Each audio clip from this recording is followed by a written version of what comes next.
aula de História, sexto ano, revisão do capítulo 1.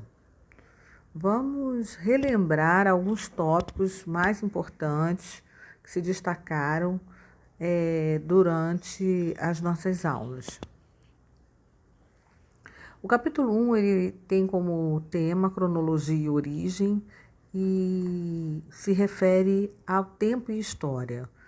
Ao definirmos história, o que vem à nossa mente quando a gente pensa na história, né? Existe uma história, a história vivida, as experiências de cada um de nós ao longo da nossa existência, mas a história como ciência, ela é vista e entendida como aquela ciência que estuda a vida dos seres humanos do passado mais remoto até os dias atuais.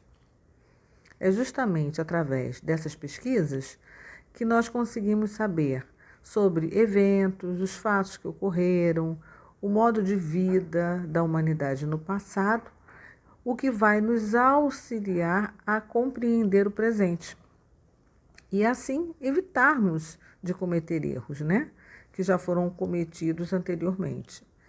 Essa pesquisa, para chegarmos a esse entendimento do que acontecera no passado, ela vem através da análise de fontes. Que fontes são essas?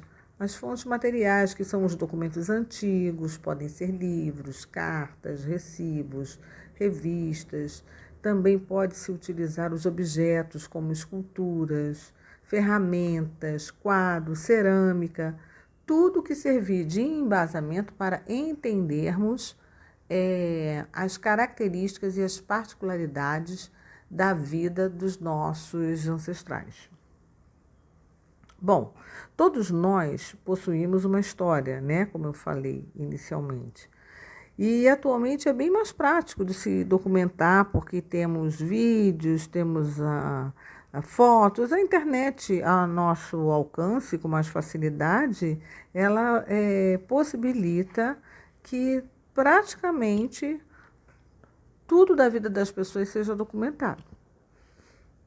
Os historiadores, eles trabalham com o tempo histórico, que está relacionado com os eventos ocorridos com a sociedade humana no planeta Terra, ou seja, todas as transformações e formas de se organizar uma sociedade específica são traçadas num período de tempo.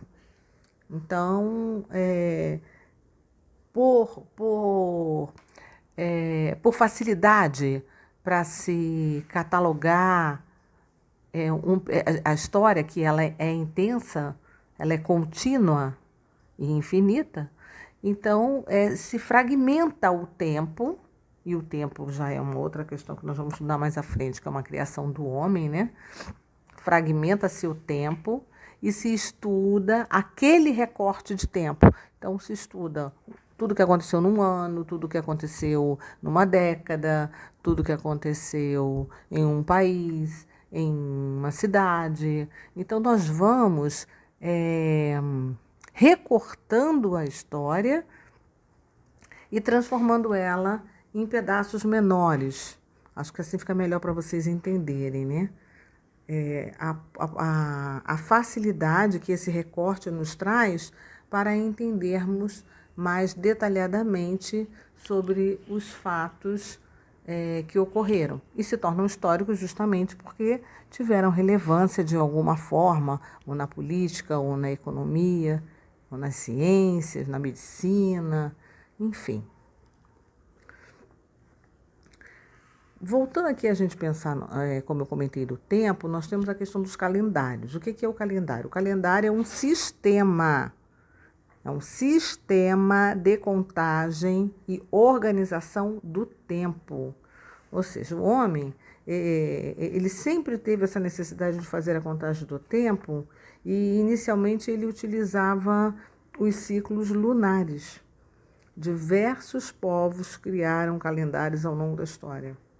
Mas, atualmente, o calendário que é praticamente adotado no mundo todo é o cristão, que possui de 365 a 366 dias, né, que é o chamado ano bissexto, E ele é justamente esse calendário, esse calendário cristão, ele foi justamente instituído a partir do nascimento de Jesus Cristo. Então, daí nós relacionarmos a importância desse grande personagem histórico, que para muitos, dependendo da fé, é o próprio Deus, né? Representa para a humanidade.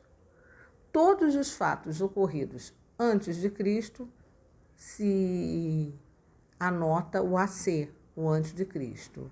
E tudo que aconteceu depois de Cristo é o DC, mas normalmente nem se usa porque fica subentendido, né? Que após o nascimento de Cristo não precisa você botar o DC, mas há algumas obras ainda utilizam. O que seria uma década? Um período de 10 anos. O século, um período de 100 anos. Um milênio, um período de 1000 anos. E assim vai. Pensando como é tão grande para a gente estudar a história, o estudo da história ele foi fragmentado em pré-história, Idade Antiga, Idade Média, Idade Moderna. E nós ainda temos a Idade Contemporânea, até os dias atuais. Então, a definição de cada um desses períodos está lá para vocês na página 2 e nós já em aula falamos também sobre esse assunto já exaustivamente. É só para reforçar. Para que o estudo da história ele tenha um bom resultado, não podemos deixar de pensar e refletir sobre a arqueologia, que é o estudo de vestígios de civilizações antigas, que permitem assim compreendermos a cultura e os costumes dos seus antepassados. Esses vestígios, como eu já falei anteriormente, podem ser objetos, vasos, ferramentas, armas, fósseis, né? Ou estruturas de cidades soterradas, as próprias pirâmides também é uma excelente fonte de pesquisa para os arqueólogos que se debruçam nas escavações a fim de buscar respostas para entender o que foi essa vida no passado. Se fazendo também uma análise sobre esse longo período, nós temos também os primeiros hominídeos, né, que foram a família a qual pertence o ser humano e seus antepassados. Alguns arqueólogos acreditam que o homem apareceu há cerca de 5 milhões de anos e no continente africano, né? E aí a gente vai ter aí também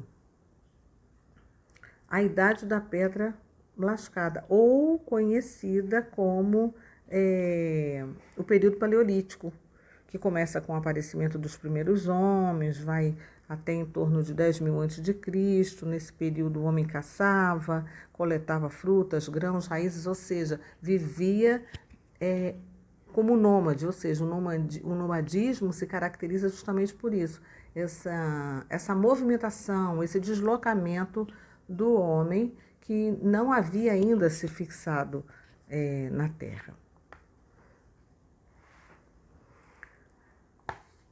Os humanos na América traz as pesquisas arqueológicas que ocorreram no Brasil e no Piauí, elas concluíram que os homens pré-históricos habitavam no Brasil há cerca de 50 mil anos.